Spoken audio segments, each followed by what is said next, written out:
Hello everyone, back again with movie and tune recap. Today, I'm going to explain an American psychological thriller horror film from 2026, titled Misdirection. Spoilers ahead, so watch out and take care.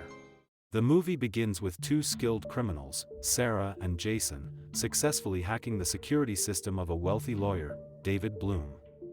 Their plan is to rob his mansion while he is away. They know that David is scheduled to deliver a speech at a dinner conference hosted by one of his friends.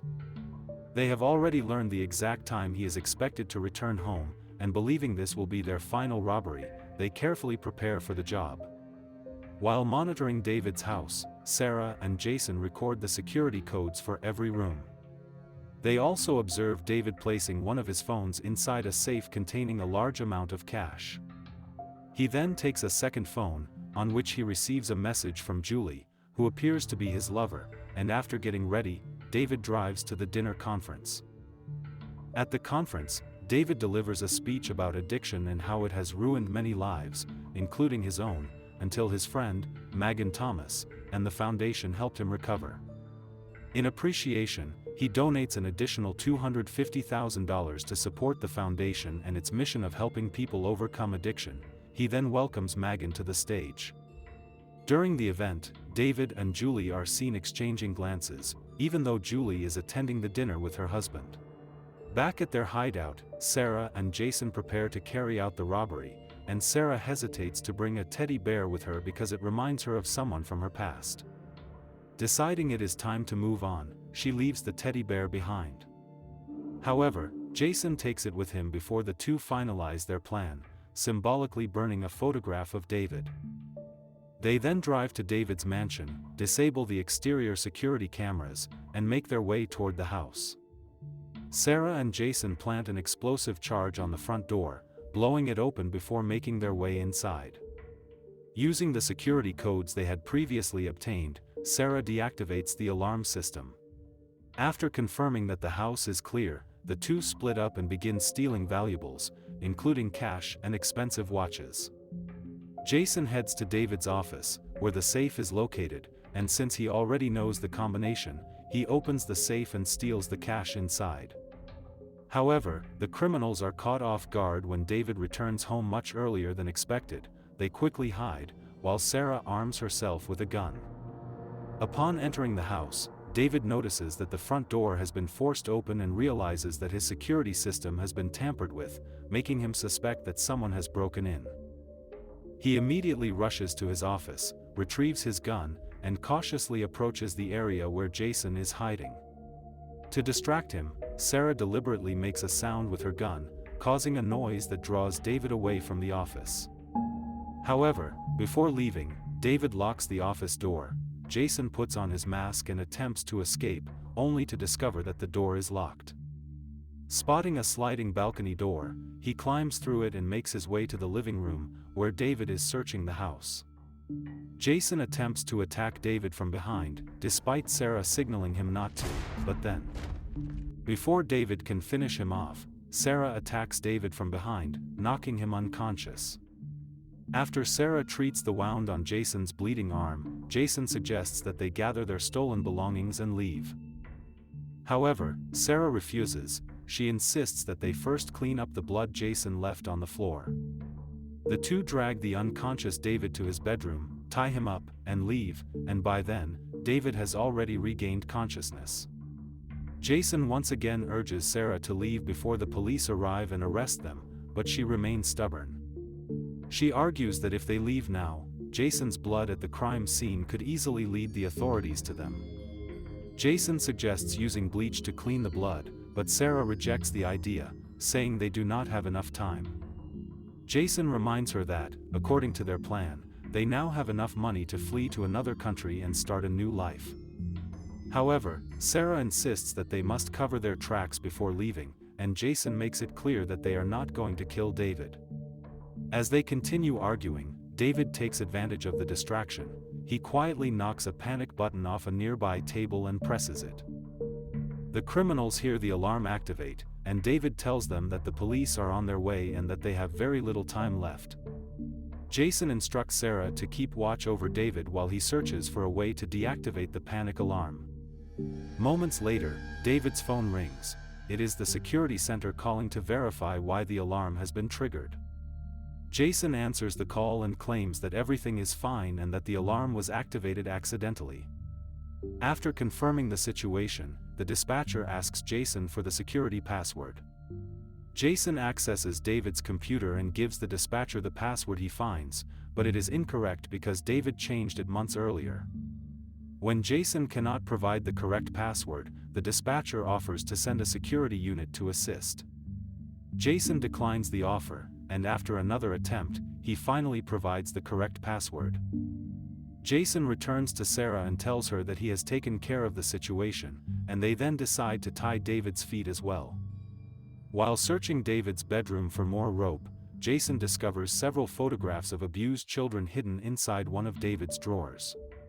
Furious, he begins hitting David until Sarah pulls him away. David's mouth is gagged to keep him from talking as Sarah and Jason discuss what to do with him. Jason is convinced that David is a bad person, and Sarah suggests staging David's death to look like a suicide, believing that the police would be less likely to investigate further and that it would help cover their tracks. Back in the bedroom, Sarah removes the gag from David's mouth, and David pleads with them to take the money and leave, promising that he will not tell anyone what happened. He insists that the photographs are not his and claims that someone else placed them in his drawer. Jason becomes furious at his explanation, but Sarah steps in and calms him down. She tells him to focus on cleaning up first, reminding him that his blood is still on the floor. Jason goes to the kitchen to look for bleach while Sarah stays behind to watch David. It becomes clear that Sarah holds a personal grudge against David for something he may have done in the past. Jason finds the bleach and cleans the blood from the floor, removing any traces of the break-in. After finishing the cleanup, he rejoins Sarah, who suggests they search David's closet to see if they can find anything useful. Meanwhile, David tells Jason that Sarah is only using him and will eventually abandon him, but Jason dismisses the warning and tells David to be quiet. While searching the room, Sarah and Jason discover several drugs that would support their plan to stage David's death as an accidental overdose. Jason then goes to the bathroom to treat the gunshot wound on his arm, while Sarah begins preparing the drugs and syringes. As Jason struggles to remove the bullet from his arm, he cries out in pain, and hearing his scream, Sarah rushes to help him. Sarah gives Jason painkillers before helping him remove the bullet from his arm. That's it. She then cleans and bandages the wound before disposing of the used supplies to eliminate any evidence. After wiping the blood from the sink, Jason goes to meet David, who insists that the drugs and photographs are not his and claims that Sarah planted them. He also tells Jason that Sarah did not come for the money alone, which is why she is in no hurry to leave. Meanwhile, Sarah retrieves Jason's bag from the balcony and heads upstairs to meet him, and at the same time, Julie prepares to visit David's house.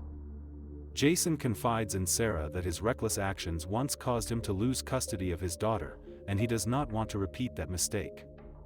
Sarah tells him to leave, assuring him that she can handle everything herself, but Jason refuses, saying that he wants David dead. Their conversation is interrupted by Julie's arrival, and Jason stops David from screaming. After receiving no answer to her calls and finding the front door open, Julie enters the house, where she encounters Sarah. She asks about David, but Sarah tells her that he is busy and that she has interrupted them while they were making love. Julie becomes suspicious that something is wrong and decides to leave. However, Sarah attacks her from behind, accidentally killing her. Panicking over what to do, Sarah drags Julie's body away and goes into the bathroom to calm herself. Meanwhile, David warns Jason that Sarah is using him and insists that she broke into his house for a reason. After composing herself and cleaning Julie's blood from the ground, Sarah returns to Jason and tells him that Julie has left.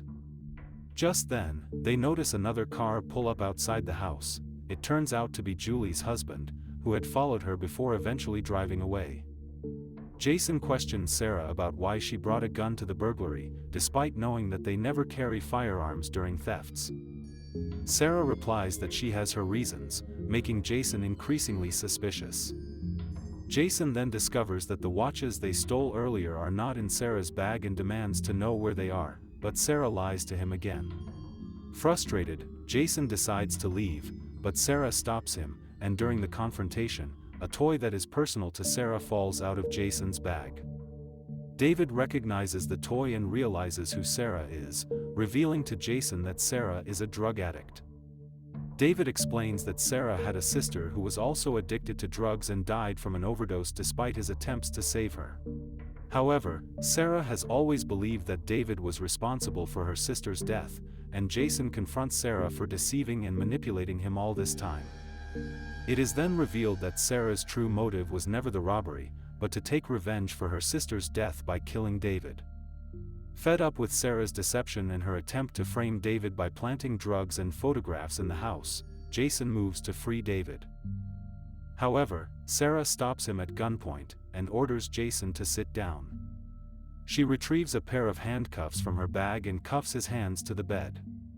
She then takes her bag and leaves the room to search for a syringe that is still intact, as Jason had thrown the others away in anger. Jason asks David if he truly killed Sarah's sister, Lucy, and David explains what happened. David, who was married at the time, met Lucy at a club one night when she was drunk and behaving recklessly. He took her home, and they began an affair that lasted for several months. When David's wife discovered the relationship, she threatened to ruin him, so he panicked and ended the affair immediately. However, Lucy could not cope with the breakup, and as she had done before, she turned to injecting herself with drugs, and David helped her with the injections. However, this time, it ended in tragedy, and David admits that he loved Lucy deeply and insists that he did not kill her. Convinced by David's explanation, Jason tells him about a knife in his back pocket that he can use to cut the restraints binding him. Meanwhile, Sarah returns to the room after finding an intact syringe and proceeds to inject David with the drug. However, David frees himself and attacks Sarah, injecting her with syringe instead, and during the struggle, Sarah fights him off and escapes. Rather than helping Jason, David strikes him, saying that they are now even, before chasing after Sarah, who is becoming increasingly dizzy from the effects of the drug. David arms himself with a gun and continues searching for Sarah, who is hiding from him. Suddenly, Julie's husband, Jack, arrives at the house and demands to know where his wife is. David tells him that he does not know and urges him to calm down, believing he is drunk. Jack accuses David of having an affair with his wife and moves to attack him, but David shoots him dead. Meanwhile, Jason continues struggling to free himself from the handcuffs, and as David searches for Sarah, she arms herself with a knife. David eventually finds her and threatens to do to her what he claims happened to her sister, while continuing to insist that he did not kill Lucy. He tells Sarah that he will frame her and Jason for all the killings, claiming that he acted only in self-defense. When David grabs her, Sarah stabs him with the knife. However, the wound is not serious, and she runs away, with David pursuing her. Sarah reaches the pool area, but when she attempts to attack David again, she collapses from the effects of the drug. Back in the room, Jason manages to free himself from the bed by loosening a nut on the bed. He rushes to the pool area, where he attacks David before he can harm Sarah. However, because Jason's hands are still cuffed together, David overpowers him and begins drowning him in the pool. Using the last of her strength, Sarah grabs the knife and crawls toward David. She stabs him in the back before delivering the final blow, killing him and bringing the nightmare to an end. The scene shifts to Sarah and Jason driving away from the house before stopping at a remote location. Jason retrieves the stolen money from the trunk of the car, and it is revealed that the effects of the drug on Sarah have worn off. Jason then pours petrol over the car and divides the stolen money, giving Sarah her share. He places the toy inside the car before setting it on fire, and wanting nothing more to do with Sarah after everything that has happened, he walks away. After watching the burning car with emotion, Sarah also goes her separate way as the movie comes to an end. Okay guys, that's all the recap about Misdirection from 2026. Thanks for watching, see you again in the next video.